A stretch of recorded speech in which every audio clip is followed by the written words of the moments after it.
c'est vrai que on m'a posé la question après une émission que j'avais effectivement euh, présentée, enfin, je n'ai pas présenté, mais à laquelle j'avais participé, où je parlais de la société à responsabilité limitée.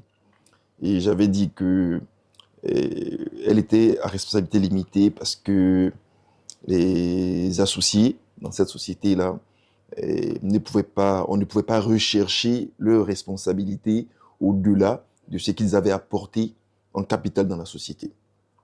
Et quelqu'un m'a demandé après, mais et dans le cas d'une société anonyme, est-ce que c'est différent? Alors, en vrai, c'est pas différent, mais pour bien comprendre ce que j'ai dit ce jour-là, il faut remonter un peu à l'histoire des sociétés, donc de l'organisation de, de la loi sur les sociétés et autres. Il faut savoir que avant, les sociétés, les entreprises et autres, c'était des entreprises de personnes. C'était des individus qui créaient des sociétés, enfin des entreprises, et les entreprises étaient liées à ces individus. C'était vraiment une personne physique qui faisait son business. Et puis, progressivement, on s'est dit, il faut dissocier l'individu qui crée la société à la société elle-même. C'est pourquoi on parle souvent de personnalité morale de la société, qui est différente des personnes qui les ont créées.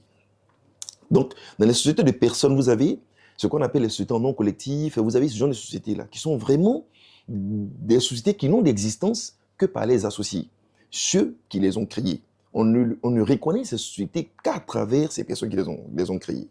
Du coup, ça a créé ce qu'on appelait la responsabilité solidaire. Ça veut dire que l'associé est responsable de tout ce que la société fera. C'est les limites de cette forme de société qui ont amené donc le législateur et dans d'autres pays, parce que dans les pays comme les nôtres, la Côte d'Ivoire ou dans l'espace OADA, et on a vraiment repris une grande partie de ce que les gens ont déjà fait par le passé. Et donc, c'est ce qui a amené ces législateurs-là à dire, bon, attention, on va dissocier la personne physique à la société. Et donc, on a créé la forme de société qu'on appelle SARL. Donc, la société à responsabilité limitée. Limitée par rapport à la responsabilité que les associés avaient dans les premières formes de société. Voilà. Donc, quand on a dit ça, on a vu tout le contour de la question de ce qui fait qu'on dit une société est à responsabilité limitée. Elle est à responsabilité limitée parce qu'avant, il y avait des formes de société où la responsabilité était indéfinie et solidaire pour l'associé. Et elle est à responsabilité limitée parce que l'associé ne peut pas être recherché en recouvrement des dettes de la société qu'il a créée au-delà de ce qu'il a apporté dans la société en capital. Voilà en gros. Mais quand on a dit ça aussi, il faut penser aux questions du cautionnement solidaire et autres, parce que en tant que dirigeant, souvent vous êtes confronté à cette question quand vous demandez un crédit auprès d'une banque ou un partenaire financier qui dit « Ah, mais attention, moi, je veux bien, mais en termes de garantie, je voulais que vous apportiez un cautionnement solidaire. » Et souvent, les dirigeants ont tendance à signer systématiquement les actes de cautionnement solidaire sans se rendre compte qu'en le faisant, ils font le prolongement, même quand ils sont dans une SARL ou dans une société anonyme, ils font le prolongement des sociétés de personnes. Donc, ils deviennent solidairement responsables des dettes de la société à l'égard de leurs partenaires financiers. Faisons simple, pour aider tout le monde à comprendre. Vous avez une SARL, où vous, en tant que dirigeant, peut-être que vous êtes associé en même temps de la SARL, parce qu'il peut arriver que vous soyez dirigeant sans être associé de la SARL. Donc, l'hypothèse est que vous êtes dirigeant et vous êtes associé de la SARL. Et donc, votre responsabilité est limitée, comme je l'ai dit tantôt, par rapport aux parts que vous avez apportées donc, dans la société.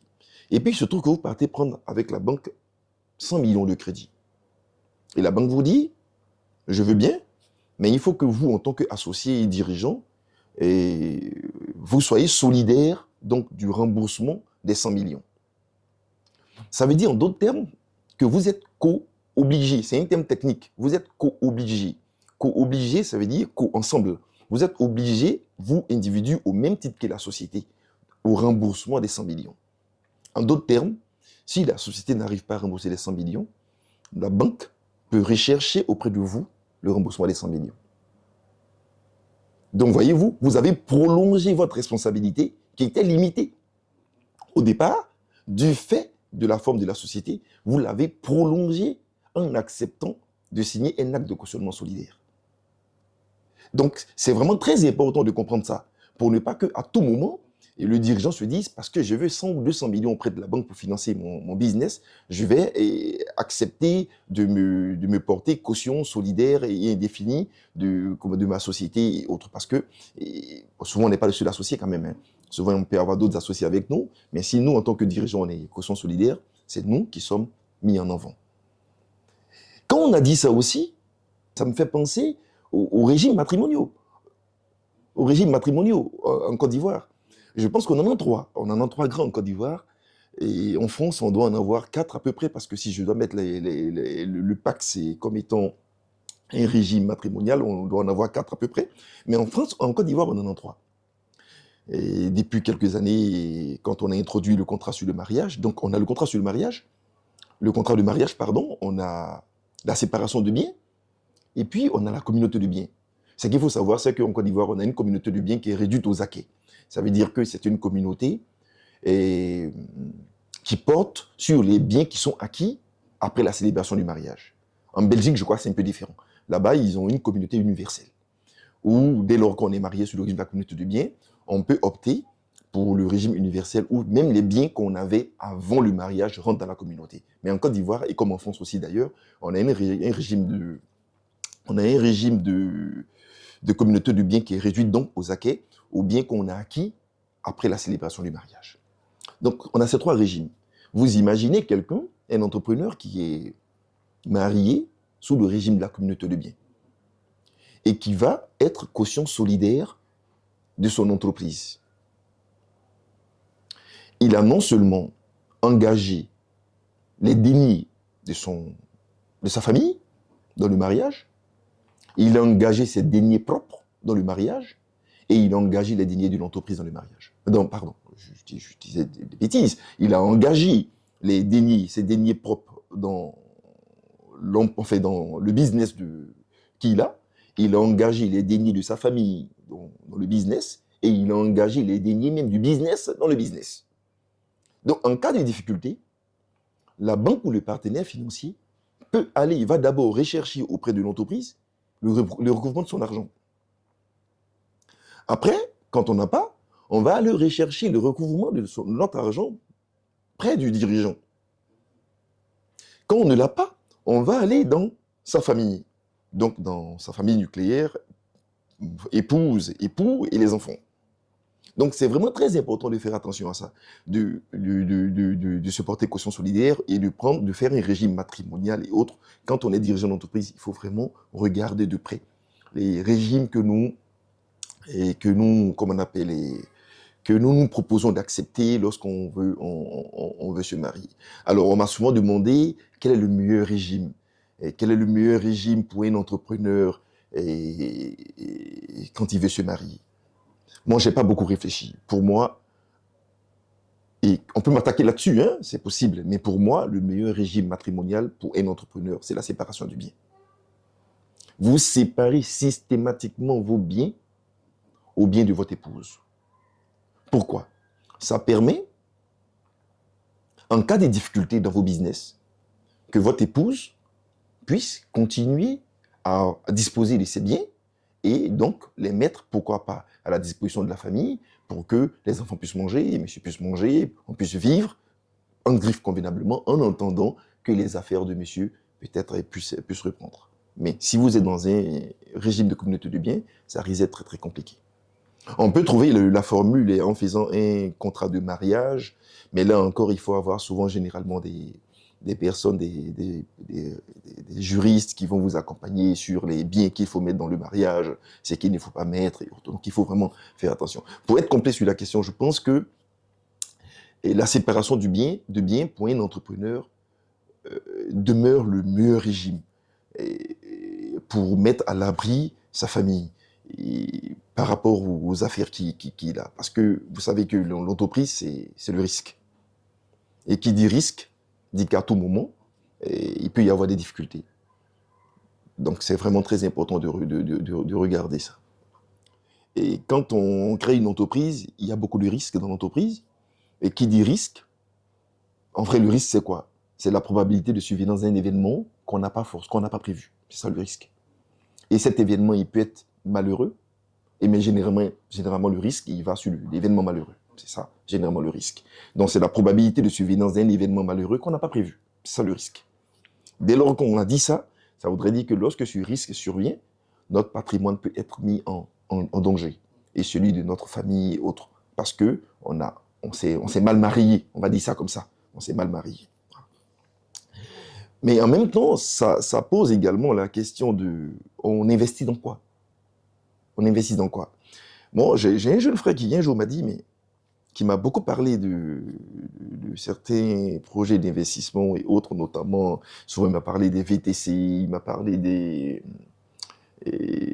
projets, c'était quoi, agrobusiness, il m'avait parlé tout récemment encore des bitcoins et autres. Et à chaque fois qu'il me parlait de ce genre de projet, je lui disais, je ne suis pas intéressé.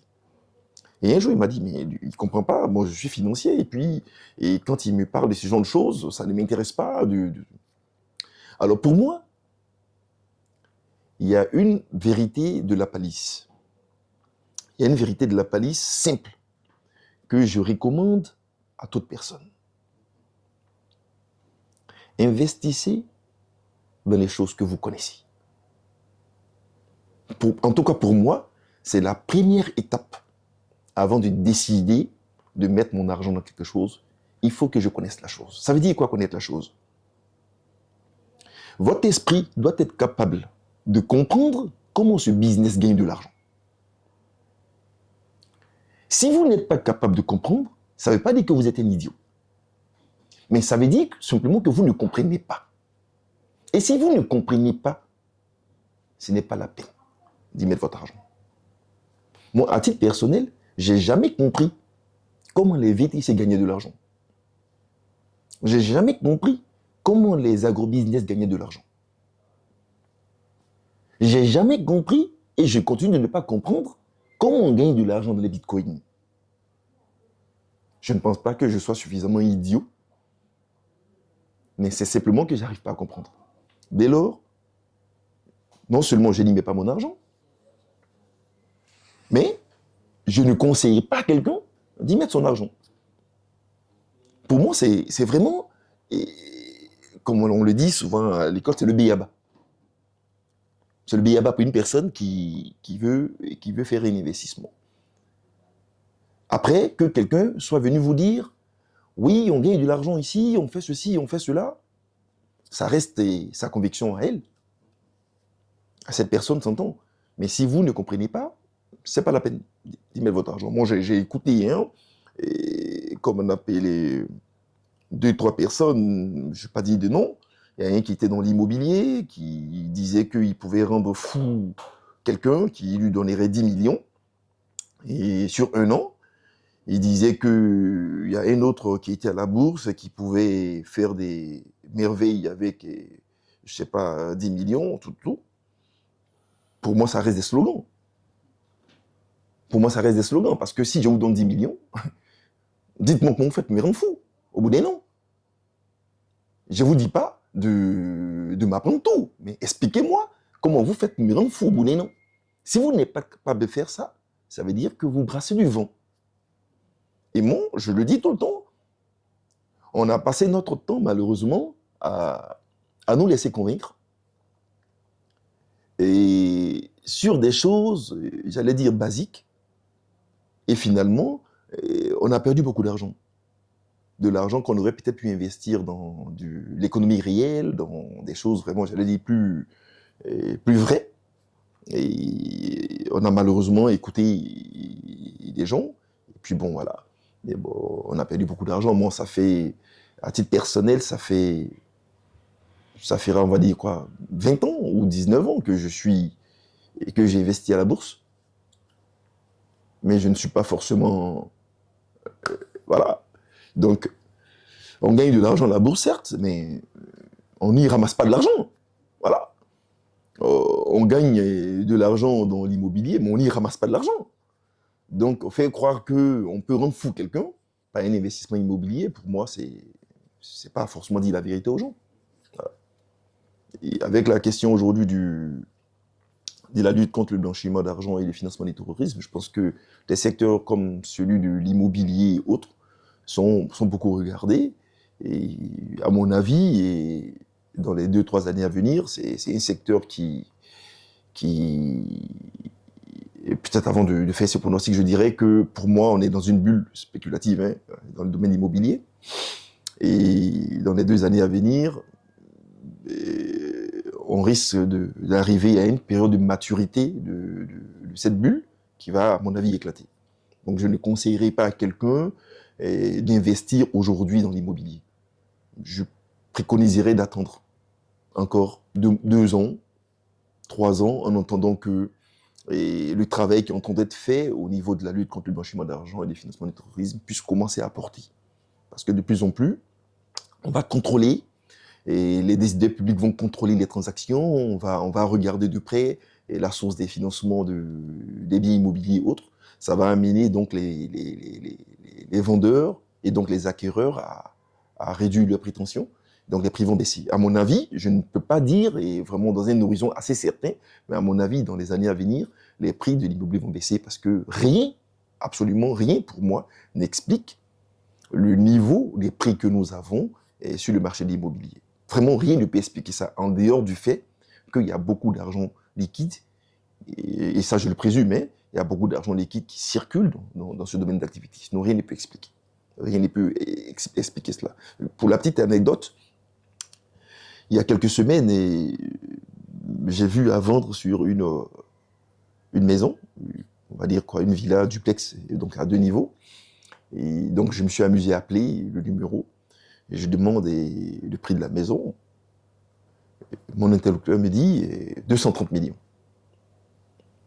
Sur 200 mètres carrés. Cocody Engrais. Bon, j'ai pas dit 13e tranche, hein, voilà. Mais à Cocody Engrais. Je lui dis, mais nous sommes à 1 million le mètre carré, ce que vous me dites. Il me dit, oui, toutes les chambres sont autonomes, il y a 4 chambres, il y a ceci, il y a cela. J'ai dit, mais c'est terrible. 1 million le mètre carré pour une maison à Hongrie.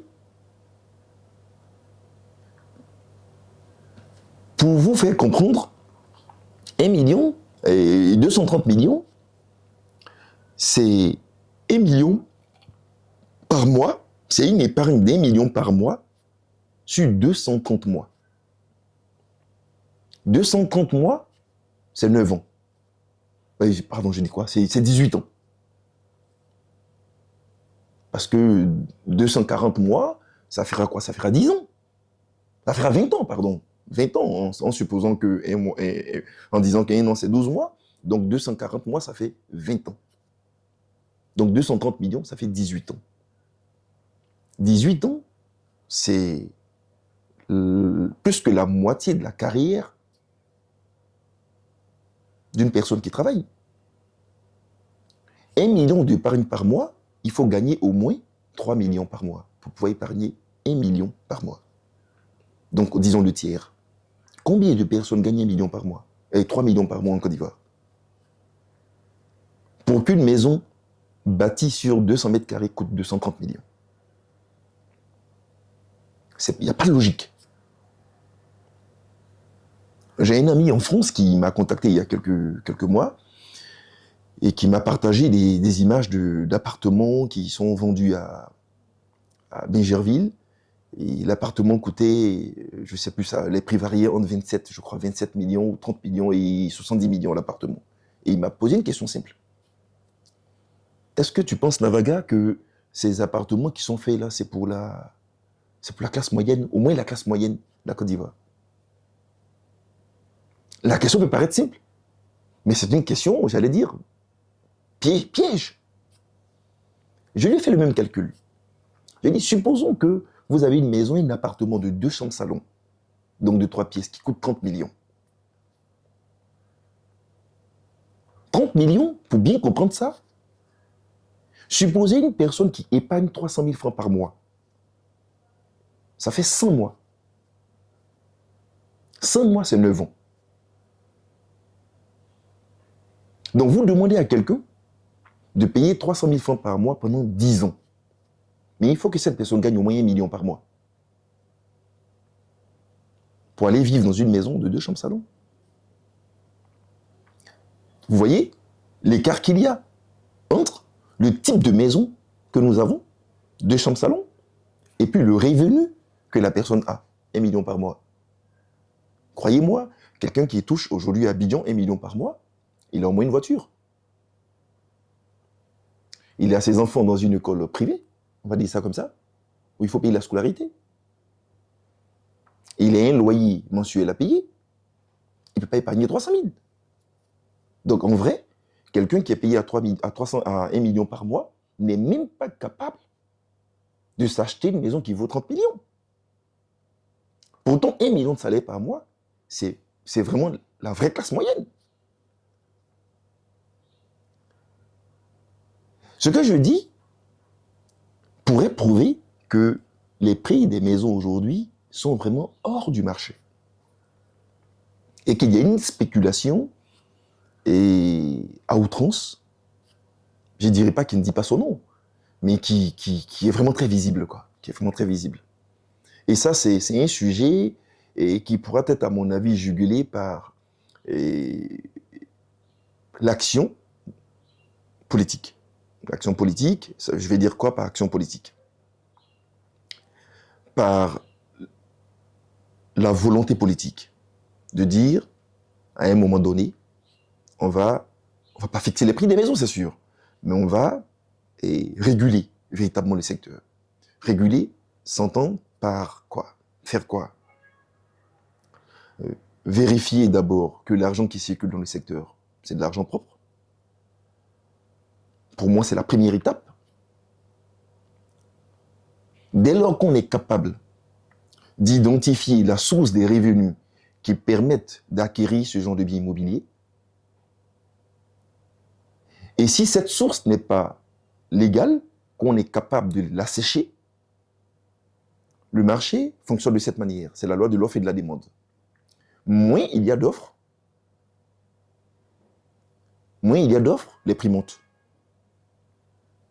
Et lorsqu'il y aura beaucoup d'offres de vente, les prix vont baisser également. Donc si l'action politique permet de travailler sur le sujet du blanchiment d'argent, on pourrait, dans les années à venir, effectivement, avoir des prix des maisons, que ce soit à l'achat ou à la location, qui vont baisser. Hier, par exemple, pour la petite histoire, hier, j'ai visité un appartement de 3 pièces. Nous ne sommes pas à Cocody Centre, nous ne sommes pas au Golf Hotel, nous ne sommes pas à Beverly Hills. Hein. Et j'ai visité un appartement de 3 pièces. Je me suis amusé à demander le prix de la location. On m'a dit 830 000. 2 chambres salon. Bon ben, j'ai pas de commentaire à faire. Quelqu'un qui est capable de payer 800 000 francs par mois pour la location d'une maison, imaginez le salaire qu'il doit avoir. Mais combien de personnes auront ce salaire? Donc généralement, quand vous allez avoir des personnes qui accepteraient de payer ce genre de loyer, cherchez la source de financement. Parce que rares seront les personnes qui accepteront de prendre leur salaire pour payer ce genre de loyer. L'actualité présente, c'est pour nous qui sommes en cabinet d'expertise comptable et qui accompagnons les entreprises et au quotidien, c'est la facture normalisée électronique. On a beaucoup d'inquiétudes, que ce soit des dirigeants des sociétés, des PME, et surtout des PME, des très petites entreprises aussi, et que ce soit les cabinets eux-mêmes d'expertise comptable. Il y a quelques appréhensions, il y a beaucoup d'inquiétudes sur la mise en œuvre donc de la facture normalisée électronique et également du reçu normalisé électronique. Il y a quelques semaines, j'avais eu l'honneur d'être invité à présenter un webinaire pour expertise locale d'ailleurs. Je profite de l'occasion pour remercier mon ami Ange Trabi qui m'avait fait cet honneur. Et j'avais animé donc une conférence sur le sujet. Je n'étais pas très allé en profondeur sur le sujet, c'est vrai. Et alors, on a beaucoup d'inquiétudes. Quand je dis on, les acteurs économiques ont beaucoup d'inquiétudes. On se demande souvent, est-ce que l'État n'a pas fait ça pour emmerder les entreprises et créer des nouvelles obligations, tout et tout. Moi, je pense que, bon, je ne vais pas me faire l'avocat du diable, mais je pense qu'il faut regarder, à mon avis, une approche gagnant-gagnant dans cette histoire de facture normalisée électronique et puis de reçu normalisé électronique. Pourquoi une approche gagnant-gagnant? C'est vrai, l'État ne fera pas quelque chose dans laquelle lui, État, ne gagnera rien. Ça, on est d'accord dessus. Moi, je vois un premier enjeu pour l'État. C'est de centraliser et contrôler la facturation de la TVA. Parce qu'il faut le reconnaître, il y a beaucoup de fraude quand même sur la TVA dans nos économies. Mais pour comprendre ça, vous savez qu'en France, j'ai regardé il y a quelques semaines et des statistiques en France, ce sont des milliards d'euros que le Trésor public français perd en matière de fraude sur la TVA. Je vous parle des économies dites développées. Imaginez le cas de nos économies à nous. Donc, le premier élément pour moi, qui est le premier enjeu, ça sera de maîtriser un peu, j'allais dire, la fraude sur la TVA. C'est le premier élément. Le deuxième élément qui est important, mais qui est également, comme on appelle, une conséquence, qui est liée à la fraude sur la TVA, c'est l'équité fiscale. Vous savez, pendant longtemps, les dirigeants des sociétés, et même nous aussi, en tant que conseillers de société, experts comptables et autres, on a indexé, on a montré du doigt la pression fiscale. On a dit, il y a trop d'impôts. Il y a trop d'impôts pour les entreprises et autres, donc ça réduit leur compétitivité, ça les tire vers le bas, ces entreprises-là. À mon avis, le deuxième enjeu, ce sera vraiment, comme on appelle l'équité donc fiscale. Faire en sorte que chacun paye un peu d'impôts, de sorte que tout le monde soit à l'aise. Parce que l'État a besoin de ressources pour financer le développement, pour financer les salaires des fonctionnaires, pour financer ce que vous voulez. Mais ces ressources, il faut bien que quelqu'un les donne. Et ceux qui donnent ces ressources à l'État, c'est nous les acteurs privés et du privé. C'est nous les créateurs d'entreprises, ce sont les entrepreneurs, c'est eux qui donnent l'argent à l'État pour pouvoir payer les salaires, pour financer les infrastructures économiques, de développement, d'éducation, de santé, de ce que vous voulez. Donc il ne faut pas tuer la poule aux œufs d'or en faisant en sorte que une minorité paye trop d'impôts. À mon avis, donc la facture normalisée électronique va permettre de mieux maîtriser la pression fiscale. On me dira, mais comment? Comment ça va permettre de maîtriser la pression fiscale? Lorsque toutes les entreprises seront obligées de passer par un même mécanisme pour délivrer les factures, et que ce mécanisme est capable, ou peut-être je devrais dire susceptible, de contrôler les opérations de toutes les entreprises, chacun va payer un peu d'impôts. Et quand chacun paiera un peu d'impôts, l'État verra comment réduire d'autres impôts que certains payaient déjà. Voilà comment, à mon avis, ça pourrait véritablement contribuer à réduire la pression fiscale auprès des entreprises qui contribuent déjà. Parce que malheureusement, quand l'État a besoin d'argent, ce sont des entreprises qu'elle connaît, qu'elle va les contrôler, qu'elle va harceler pour avoir de l'argent. On n'a vraiment pas le choix. Et c'est ce qui explique cette pression fiscale que tout le monde voit. Donc pour moi, les deux enjeux véritables pour l'État, ça peut être ça. Peut-être, bon, je ne suis pas l'inventeur de ce mécanisme, mais d'extérieur, je peux imaginer ça. Mais en face de ça, il faut regarder l'intérêt que les entreprises ont à adopter ça. La question de la compétitivité revient toujours quand on est dans des réunions avec les PME. Mais c'est quoi la compétitivité? C'est notre capacité, dans un même environnement, de pouvoir proposer des services en concurrence avec les autres. sans être en vrai et handicapé par quelque chose que ce soit.